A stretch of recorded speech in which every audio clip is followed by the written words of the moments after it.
എവിടെ നിന്റെ ഒരു സോക്സ്? നേരില്ലാത്ത നേരത്ത് ഞാനത് തരണം. ഹരി പോയിക്കോട്ടെ, നിനക്ക് ടീച്ചറോടൊപ്പം കുറച്ച് നേരത്തെ ഇവനെ ഡ്രസ് ചെയ്ത് നിർത്തിയാൽ എന്താ? കുട്ടിക്ക് ആഹാരം കൊടുക്കണ്ടേ? അടുക്കളയിൽ ആരാ ഉള്ളത്?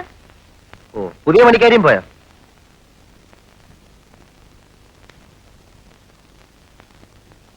അതൊക്കെ ഓടണ്ട. ഈ പണിക്കാരിക്ക് എന്തായിരുന്നു കുഴപ്പം? ആരും വേണ്ട, ഞാൻ പണിയെടുത്തോളാം. വളരെ നല്ലത്. ഇക്കാലത്ത് എല്ലാ വീടുകളിലും അതാണ് ഗതി. പക്ഷെ തലയിലെഴുത്തിനെ പ്രാഗൽ, ആത്മകഥങ്ങൾ, തലവേദനയുടെ ചില നീണ്ട സെഷൻസ് അത് പാടില്ല. ഈ വീടിനകത്ത് വന്ന് കേറി എനിക്ക് ടെൻഷനാണ്. ഞാൻ അങ്ങനെയാണ്, സമ്മതിച്ചു. ഭാര്യമാരൊരു ശല്യാണെന്ന് വിചാരിക്കുന്നവരെ കല്യാണം കഴിക്കും മുമ്പേ ആലോചിക്കേണ്ടിയിരുന്നു.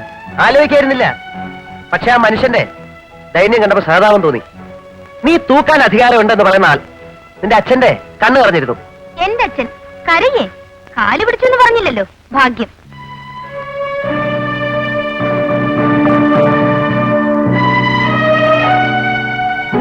കാല് പിടിക്കാൻ പറഞ്ഞാൽ അതും ചെയ്യുമായിരുന്നു. ഹോസ്റ്റലിൽ നിന്ന് ഏതോ ക്രിസ്ത്യൻ മുതലാളി ചെറുക്കന്റെ കൂടെ ഓടിപ്പോൻ നിന്ന മകളുടെ കല്യാണം പെട്ടെന്ന് നടന്നു കിട്ടാൻ തന്തമാര് കാല് പിടിച്ചേക്കും. ഡിസ്ട്രിക്ട് ജഡ്ജല്ല, അതിലും വലിയ ആളായാലും.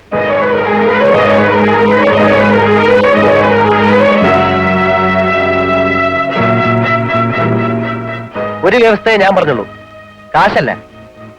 നീ എന്നെ കണ്ട് ഓക്കെ പറയണം. കോളേജിൽ ഒരു കാമുകനൊക്കെ ഉണ്ടാകുന്ന യൂഷ്വൽ. 18 വയസ്സിനപ്പുറം കടന്നാൽ മനസ്സിലെങ്കിലും വ്യഭിചരിക്കാത്ത ഒരാണും പെണ്ണുമില്ല ഭൂമിയിൽ എന്നതാണ് എന്റെ തിയറി. Forget it.